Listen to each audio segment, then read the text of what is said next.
Hello, everyone, and welcome to another great episode of the Jason Howell Company's Speaker Series, Zoominars. My name, of course, is Jason Howell, and I'm always happy to share my network, not only with my Jason Howell Company clients, but of course, all of you. Today, we've got a great program. We're going to be talking about the Community Foundation and some of the work that they've been doing all year long. And this has been a ridiculously difficult, challenging, weird year. So the stuff that they've been doing has been so important here in Northern Virginia and beyond. We've got the president and CEO of the Community Foundation here, and our focus is going to be on permanent funds, what you and I can do not only during our lifetimes, but well beyond that with the tools of permanent funds at community foundations. But before we get into all of that, let's be polite. Let's meet and greet our guests, Ms. Eileen Ellsworth, CEO and President, or President and CEO of the Community Foundation for Northern Virginia. Eileen, how has your day been? Hi, Jason. How are you? My day's been great. Today in particular, I was spending a lot of time on my volunteerism. I'm on the board of directors of the Northern Virginia Chamber of Commerce, and there was a board meeting there this morning. And then I'm also a volunteer on the Go Virginia board. Some of you may be familiar with Go Virginia. It's an initiative that was established by Governor McAuliffe to help spur economic development in the 9 regions across the Commonwealth. And I sit on that board too. And then the rest of the day was spent reviewing the draft of a affordable housing report that we're going to be issuing in a few weeks through Insight Region, our new Center for Community Research. I'll tell you a little bit more about later. So yeah, it's a busy day. How about you? How was your day? I don't think I did half of that. I sat at my computer and I tapped on the keyboard.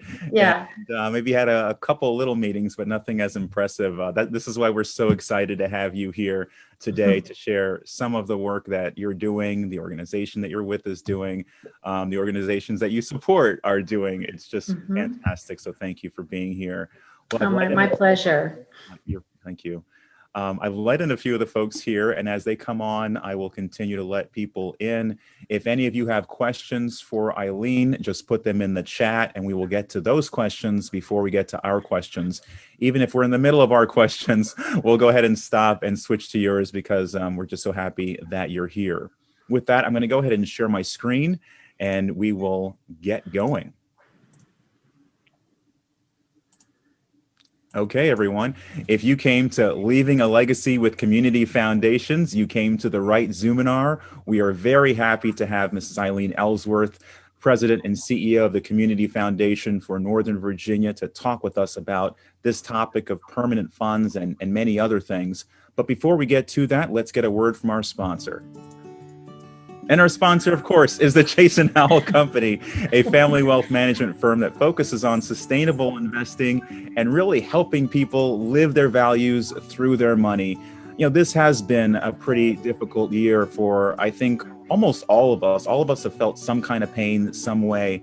And when we sat down and thought in our firm what we could do to be a part of the good, the kind of good that Community Foundation is a part of, we said, let's really transform the way that we invest and the way our clients can interact with their money and their causes. And so we have the Community Foundation here for folks who are willing and ready to donate. Our organization is on the back end of that when they're getting to the point that they can accumulate the funds to donate. Between our organizations, I think there's a lot of good we can do in the community, not only in Northern Virginia, but throughout. So with that, I'm going to transition to a great firm, the Community Foundation for Northern Virginia. I just thought this vision, building a community that works for everyone, that's just a fantastic ideal for a mission. And so thank you for that, Community Foundation, Eileen. And since, as I mentioned to Eileen, they probably spent a lot of time and money on this mission. Eileen, actually, I'll let you read this mission out to us. Go right ahead. Well, you know, vision statements are supposed to be bigger, more aspirational. Mission statements are supposed to really direct what you do every day.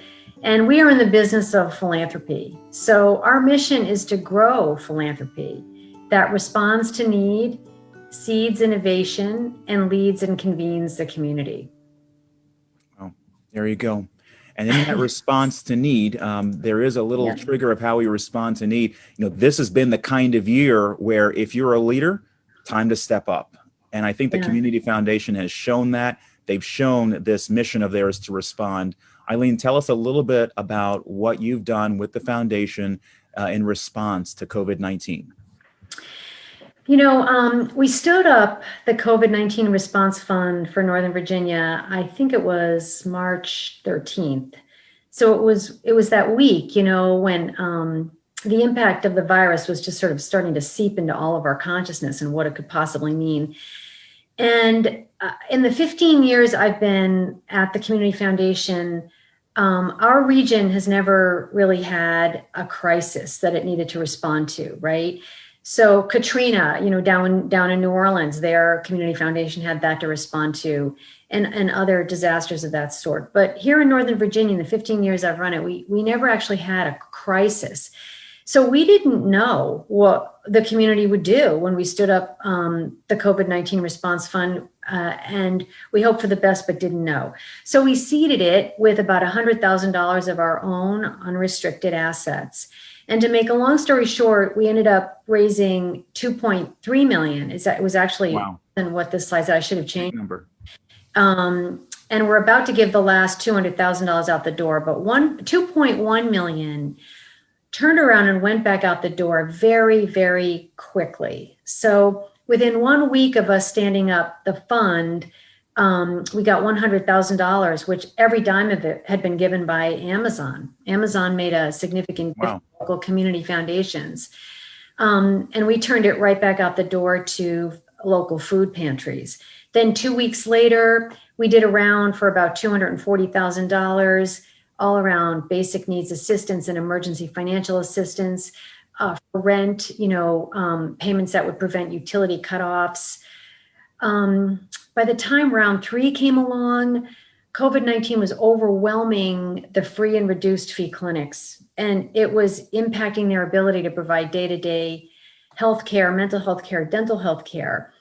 Also at that point, we were all hearing stories of an increase in domestic violence because of the lockdown orders that were pervasive across the state in our country. So round 3 was $715,000 to primary healthcare, mental health care, and dental health care services for our lowest income residents, plus funding for organizations helping victims of domestic abuse. Round 4 came along. It was about $300,000. It went to 5 intermediary organizations across our entire region. We serve all of Northern Virginia, Fairfax, Loudoun, Prince William, Arlington, Alexandria, and the cities therein.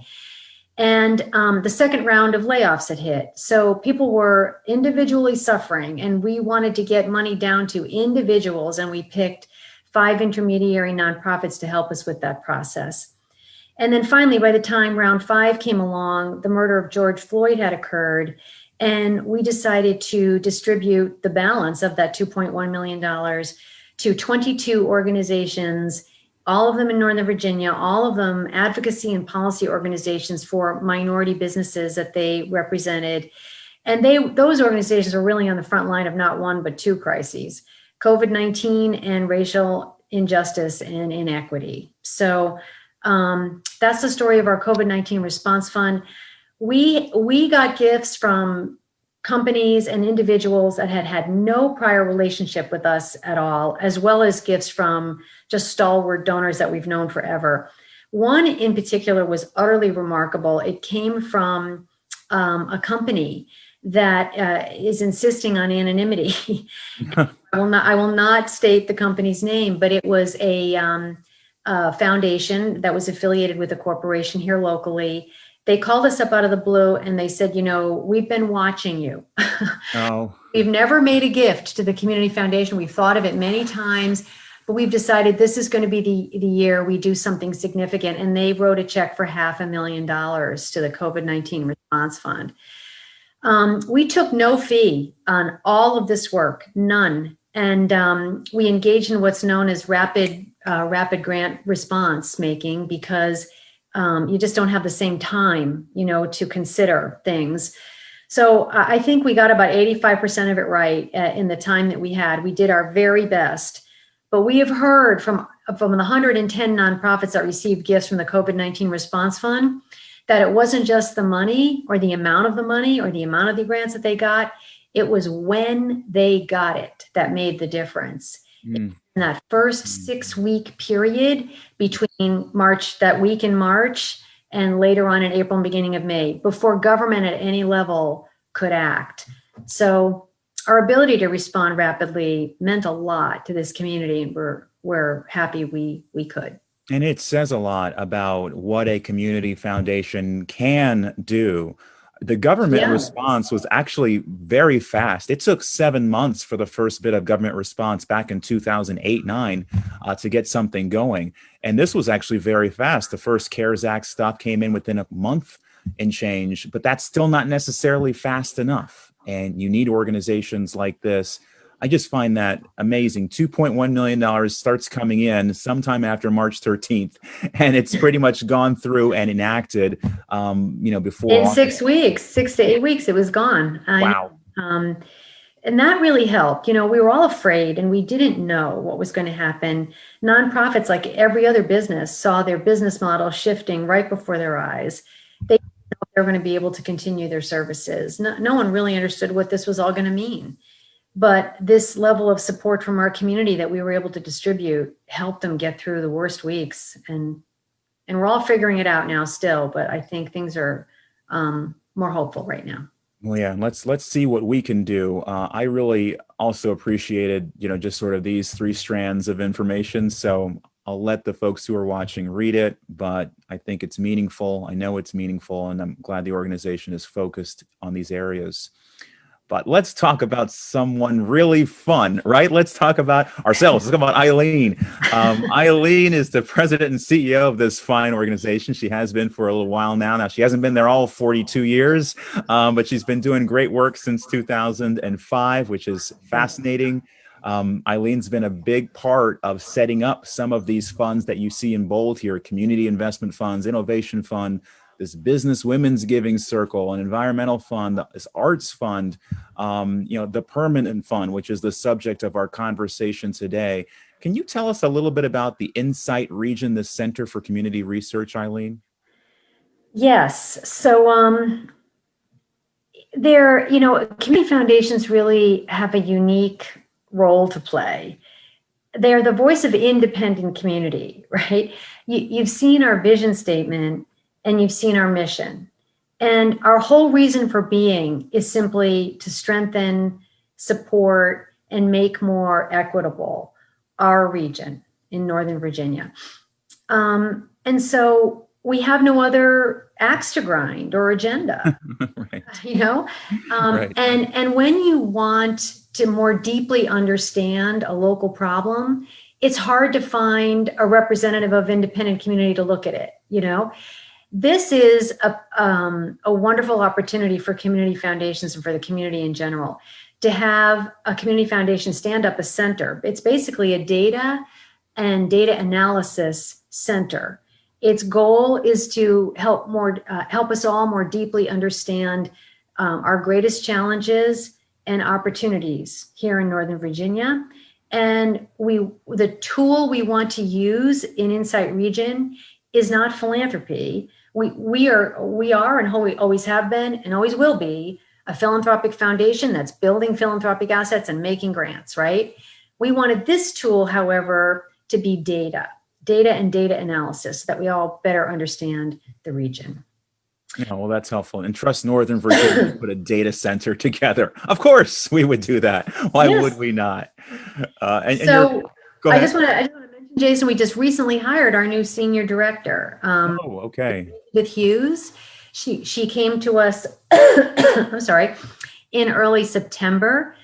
She came to us right from her own consulting company. And immediately prior to that, she was with the Pew Charitable Trusts. So Elizabeth is not only data analyst, she's a data analyst that has spent some significant time in the social sector, which I think makes her particularly suited for the position. Sounds like a great hire. Great hire. Yeah. You're also a part of a few other organizations, Northern Virginia Chamber of Commerce, Northern Yes. Virginia Regional Board, George Mason University, and what they do is being a part of those organizations, part of helping you with your work on Community Foundation, and or are there just passions that you are interested in scratching by being a part of those groups? Yeah. So the chamber, I've been involved with them for 15 years, and they've taught me so much about economic development and the needs of the business community. And in my mind, it's all connected, Yeah. be economic development, what's happening in the government sector, the private sector, and the social sector is all connected, and it all has to do with how we can build a community that works for everyone. So I love the perspective, relationships, and just knowledge I gain from being a part of the Northern Virginia Chamber of Commerce. The Northern Virginia Regional Board, that's actually what I mentioned earlier. It's the Go Virginia, Northern Virginia Regional Board. So I'm learning a lot about investments that the state is making possible in our region for economic development through that.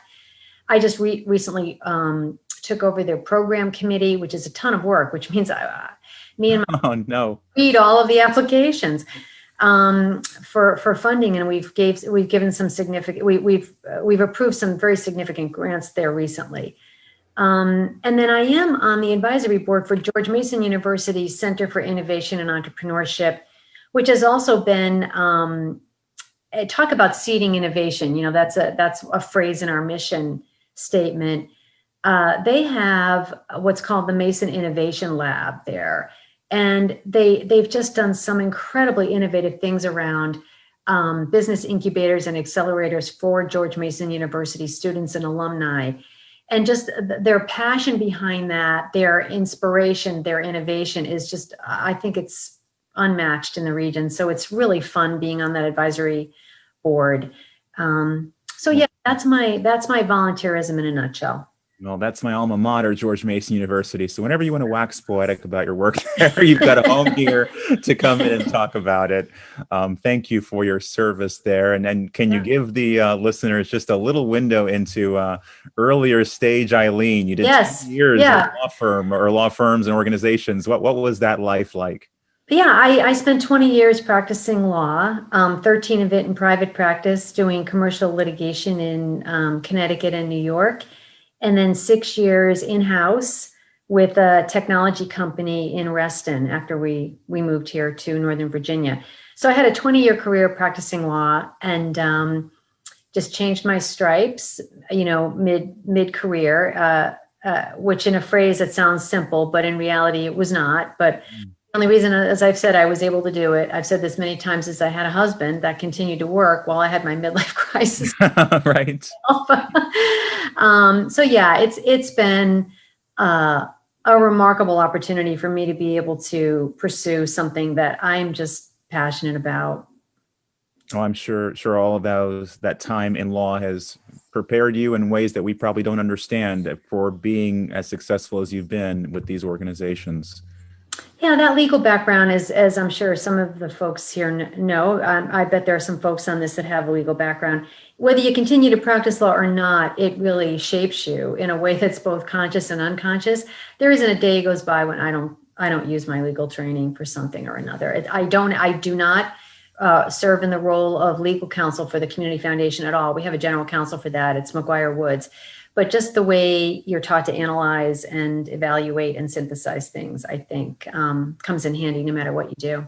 I believe that. Well, let's go right ahead to the heart of our conversation here. Let's talk about permanent funds. Let's talk about how they work with our legacies and what we all try to do with our money in the long term. Can you just explain for the listeners what is exactly a permanent fund?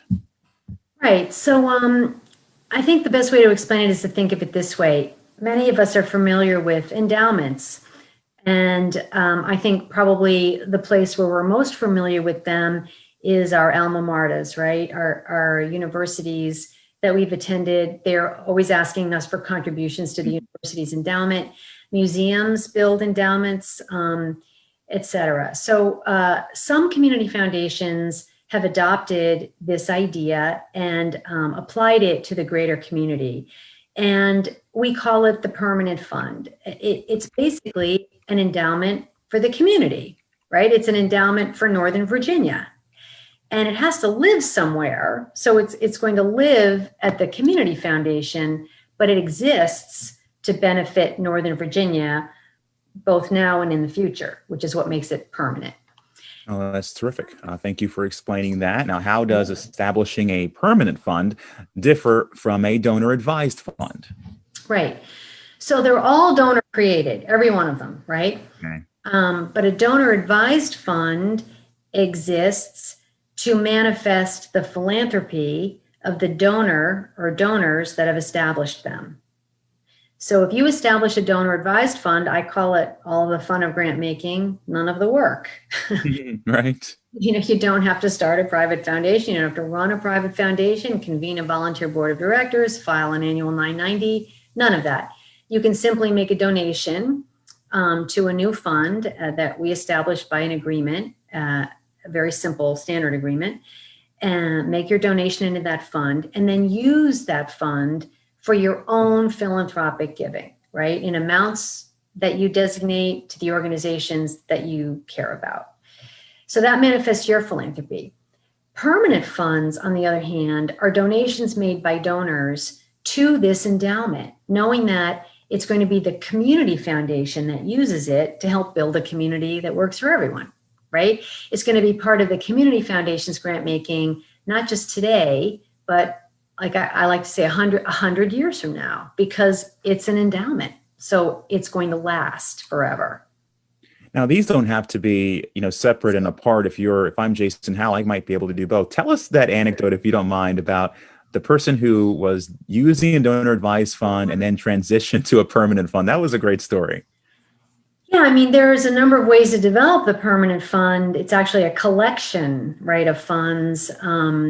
We use a singular term to refer to it, the permanent fund, but it's actually a collection of several funds. So one way some donors have set up permanent funds at our community foundation is they've actually started with a donor advised fund. And I was telling Jason when he and I were talking about this event that there's a fund at our organization. It's pretty substantial. It's about $2 million. It predated me, so it's been at the community foundation now for about 18 years. And the donor was always very disciplined in his giving. He always gave what could be given from the endowment every year. Once a year, we'd get together, we'd talk about the causes that he cared about, and he'd make a series of grants from this endowment. And because it's been managed by our community foundation, our investment committee, it's done very well. So it's still worth about $2 million, 18 years later. Wow. He's had a lot of fun with that donor advised fund, but he's getting on in years now and recently said to me that he's leaving it. He's leaving the balance to the community foundation to become a part of the permanent fund. And the way he put it is, I've had my fun with it. Now it's your turn, right? I love that line. I've had my fun with it. Yeah. And he did, he enjoyed every minute of that donor advised fund. He enjoyed the interplay with our staff. He enjoyed benefiting the nonprofits he cared about. He enjoyed the discussions with my staff when he wanted more input about this, that, or the other. He's really had a good time with the donor advised fund. And he just doesn't feel the need any longer to recommend his own grants from it. He knows that we are going to use it as part of the permanent fund. And he knows that we're going to use it in ways that complement, if not actually reflect or mirror, the kind of philanthropy he engaged in during his life. So yeah, that's one way to create a permanent fund, is just transition your donor advised fund to a permanent fund. That is certainly one way to do it. And maybe I'll go out of order on these questions. Is that part of the benefit of having that transition opportunity with a community foundation like CF Nova, that you can make that transition, you can have the fund, and then you can know it's going to be used in a positive way after you're gone? Yeah, and in a positive way for your community, right? Community foundations are by their nature local. We don't try to be anything other than all we can be for Northern Virginia, but it's all about Northern Virginia. So if you've worked here, if you've raised your family here, if your kids have participated in these first-rate schools that the region makes available, the parks, the recreation. Many of our donors started their businesses here, grew their businesses here, really feel that they made their wealth here. And so they want to benefit Northern Virginia, and they want to see it continue to grow and thrive. And I think that's a tremendous benefit of having a DAF, a donor advised fund, at your local community foundation, because if you want, you can transition it to a permanent fund and leave a lasting legacy in your name or in your family's name for the region. So we will account for your fund forever in your name. It'll be a part of our annual report forever. It'll be, it's just a great deal if you want to be remembered for giving to the region. Now, there's a question here in the chat. I'm going to read it for you. Are permanent fund donations driven by the wishes of the donors or driven by the priorities of the community foundation? If the former, how do you oversee donor intent? So the answer to that question is both. And we give our donors to the permanent fund an option of designating a field of interest. So, for example, we've established permanent fund endowments that benefit the environment or the arts or child and youth development or animal rights or innovation. And we'll work with the donor to very carefully craft that field of interest so that they know the organization's grants from that fund will forever reflect their philanthropic field of interest. After that, however, it's up to the community foundation's board and staff over time to make sure that that donor intent is honored and that the grants that go out from that fund are in accordance with those donor wishes. The beauty of it is 100 years from now, the community foundation is going to be making grants from that fund in that same field of interest, and I think that's one of the huge benefits you're buying by using the community foundation. Well, and one thing that I learned along the way in working with George Mason and some of the funds that our alumni board set up. Yeah. The reality that, as you mentioned, that one gentleman who had $2 million for 18 years, kind of didn't go anywhere. You have the appreciation of the fund, but you must have some arithmetic that says there's only this portion of it that we spend, and so right. that there is some life. Can you talk a little bit about that? Yeah, that is set by what's known as a spending policy. And our spending policy right now is the same as it's been for 15 years. It's 5% of the value of the endowment gets spent. And we've looked at that from time to time and not infrequently. There have been some pretty vigorous debates at the investment committee level on whether or not to drop it to 4%, which many community foundations did, or even increase it. But we decided to leave it at 5%. It's a standard in the industry. It's also a standard in places like universities and museums. It hedges your bets, right? You're not spending too much when the market is going down, and yet you're spending enough, as the market's going up. It sort of hedges your bets. You stick to 5%, and the endowment, if it's well invested, will do well. Will do well over time. Yeah, that's also a financial advisor industry standard. The 4% rule is what they call it. And so if you want to do some quick math on figuring out how much money you need to save to retire, according to the 4% rule, think about 4% of whatever your lump sum is and ask yourself, can I live off of that? If not, save a little more. Right. And how it goes. Let's get back to this question list here, which are pretty, I think, straightforward for you. Can you just share some examples of permanent funds at CF? Yeah. Yes. So sometimes permanent funds are established by gifts that are made by donors during their life. And some of those gifts are large, and some of those gifts are very small. And we're delighted to have all of them, right? Because we're in this for the long haul. We're here to build endowments for the future of the region. again, I think that's something that sets us apart, is how long we can hang with this process, right? So for example, the Environment Fund. The Environment Fund was established by one donor a couple of years ago. She actually ended up giving us $500,000 because in her mind, that was a decent size endowment. At 5% per year, it's $25,000, right? Yeah. So every year, the Community Foundation pretty much can deploy $25,000 from the Environment Fund to the nonprofits in the region that are helping to protect and preserve the natural environment in Northern Virginia, or helping to educate folks about the need to protect and preserve the natural environment in Northern Virginia. She decided not to name that fund after herself. And that was a choice we gave her, but she's anonymous. She really protects her anonymity. She didn't want anybody to know she had done this. So we all agreed we would just call it the Environment Fund. Well, as a result, it's starting to attract other donors.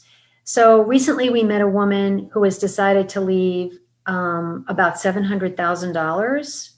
She's not exactly sure of the amount. It's going to be somewhere between $500,000 and $700,000. It's in a trust. And she's going to leave that to the Environment Endowment. And she's going to leave it, obviously, as part of her estate. So there's an example of someone that's going to help us with an asset when she passes. Also, there are some younger folks in the region that care very passionately about the environment, right? Yep. And they know that we have this endowment and that we're trying to build it into something more significant over time. And some of them just make gifts, right into the endowment. And if it's $25 a month, it's $25 a month. They know that when you add all that up, you're just building a really significant fund that's going to make a difference in the future. Because 5% of that number is going to get bigger and bigger. That's right. That's right. It's going to get bigger and bigger. So that's one example. Another example is the Ross Roberts Fund for the Arts. And Steve Roberts was a donor-advised fund holder at our community foundation for many years, but he has decided to set up a separate fund, and we're calling it the Ross Roberts Fund for the Arts. That's his name and his now deceased wife's name, who were both passionately in love with the performing arts, So during Steve's life, he is making gifts to this arts fund from his IRA. He doesn't need the IRA, and so he's making gifts from that to this fund. But he has promised a gift, a multi-million-dollar gift, again, upon his passing, that will build a bigger, more sustainable endowment. And he wanted to name the fund because he wanted a legacy in both his name and his wife's name. And we welcome that. That's a wonderful, wonderful thing to do. We also have an endowment to benefit military personnel and their families. $500,000. It was set up by two board members in 2012, if I'm not mistaken, when veterans of the Iraq and Afghanistan wars were coming home and here with just grievous wounds. So that was a moment in time for that philanthropy. And to this day, we make $25,000 grants from that fund as well. We have folks that have promised us permanent fund endowments for animal rights, for children and youth, for poverty relief, nothing but basic needs assistance for the folks in the region who most desperately need the help. Our innovation fund is really interesting. That was established by a board member who actually gave us a $250,000 matching gift. And he meant it when he said matching. Oh. He would only, if we raised $1, he'd give us $1, up to $250,000. Okay. We actually managed to meet the whole thing. It was a year-long campaign, but we did it. And so now we have a $500,000 endowment for innovation. And we say that is going to benefit ideas in the region that are obviously innovative, creative, new ways of thinking about solving complex social issues. Wow.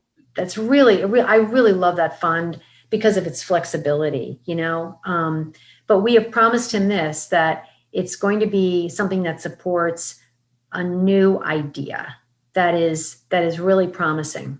And maybe it's new to the region, right? Or maybe it's just a flat out new idea that we think can really make a difference.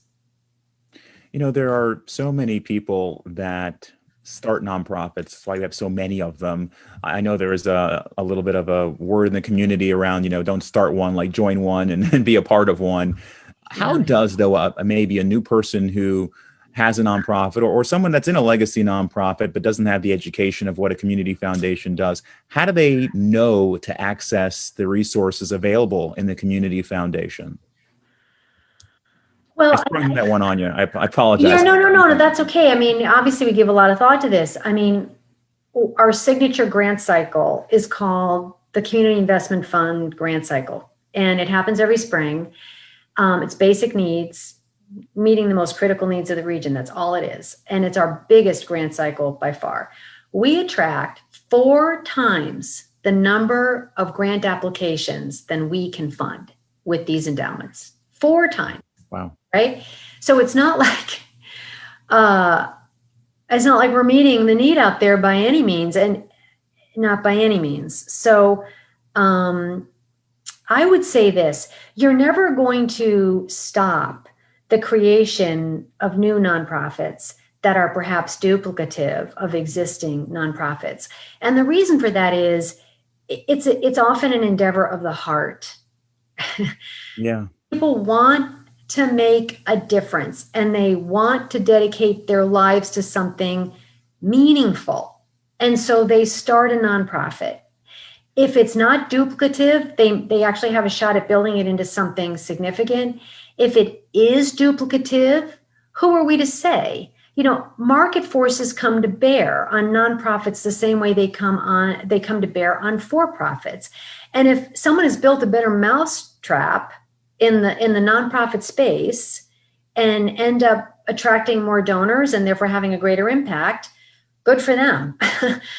The strength of the permanent fund is that it anticipates a changing future, because no one can predict the exact nature of the challenges that are going to arise in the future of Northern Virginia, right? But the permanent fund is there to assess them as they arise and to address them as they arise. It's like a funding runway. You're actually giving the community a funding runway. It's just priceless in that regard. I think the way foundations deal with the proliferation of nonprofits in general, the way our peers all talk about it, is this: you want your grants to have the greatest impact, right? Period. Mm-hmm. So most of the time, that means supporting existing, impactful, long-standing, and extremely well-managed local nonprofits. But that's not always the 100% solution. Every now and then, a nonprofit gets started and it just takes off. And it takes off because it's actually meeting a bona fide interest or a bona fide need in Northern Virginia. And that gets the attention of local funders, right? Yeah, it sure does. Yeah. Wow. Well, I mean, you said it's hard to predict, but I'm going to ask you at least my last question about a prediction, which is, how do you see philanthropy changing locally in light of 2020, in light of COVID-19? That's a really, really good question. I think it's going to change for a while in phases. So when the virus first hit, the reaction of the private sector mostly was to withdraw, because it would be very hard for them to justify giving money to charities when they were laying off their own employees, right? You really take care of yourself. You have to put the oxygen mask on yourself first before you can help anybody else. So the first couple of months of the pandemic, I would say philanthropy withdrew. Donor advice fund creation slowed drastically. Giving to the COVID-19 response fund, whoa, like that was just a flood. People wanted to help, were looking for a way to do so, saw this as an option, Easy. Yeah. top of mind, right? there isn't a person alive that the virus hasn't impacted. It is hardly an issue that is confined to any particular group of human beings, right? It has affected all of us. So individual giving went through the roof in 2020, through the roof. And now corporate giving is coming back. So I think it ebbs and flows. And I also feel like 2020 and the virus was a real moment for philanthropy, because it gave philanthropy a chance to really step up. It gave philanthropy a chance to not only step up, but to push on some agendas around equity and social justice, right?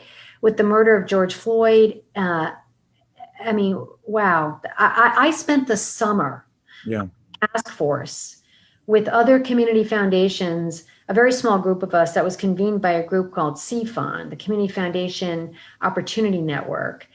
And all we did was talk about how community foundations could do a better job of funding in the lane of racial justice and equity. And I think the phrase we came up with was, what can philanthropy do to dismantle structural racism? You know, so it's become part of our lexicon. It's become a key funding priority, something that we're all looking at, thinking about, and want to continuously push on.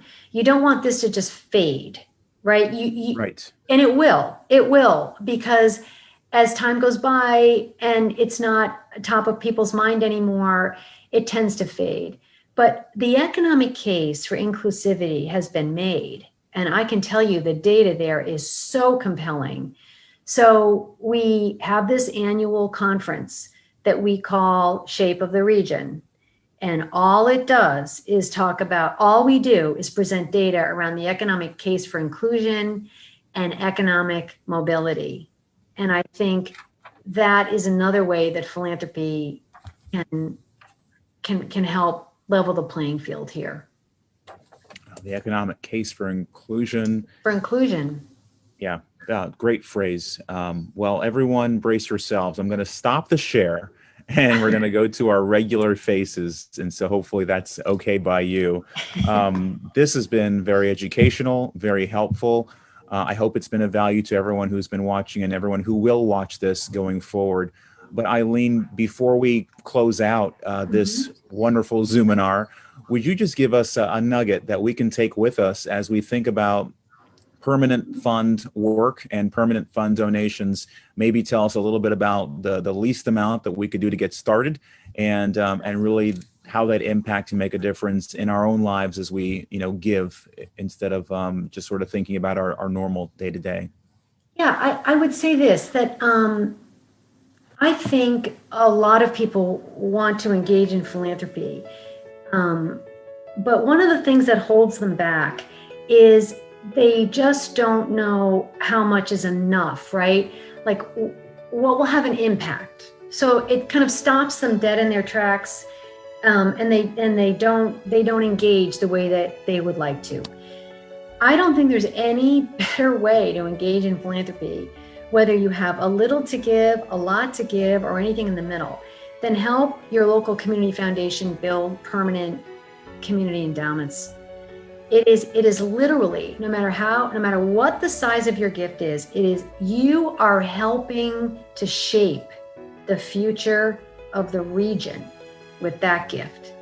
And I'm inspired by that every day. And our permanent fund donors are inspired by that too. They feel that answers that question for them, that they are actually help building a foundational tool that will be there for decades, if not centuries to come, to help meet the needs, interests, and challenges of the region. And I think that would be my final thought I would leave with you. Decades to come for the benefit of the region. Yeah. Fantastic. Eileen Ellsworth, President, CEO of the Community Foundation for Northern Virginia, former lawyer, no longer a lawyer, still out there doing great things throughout the region with business, with government, and of course with nonprofit. Thank you for joining us. We really appreciate you sharing your time today. Thank you, Jason. I appreciate it. I enjoyed it. Thank you. See you again. Bye-bye. Alrighty, bye now.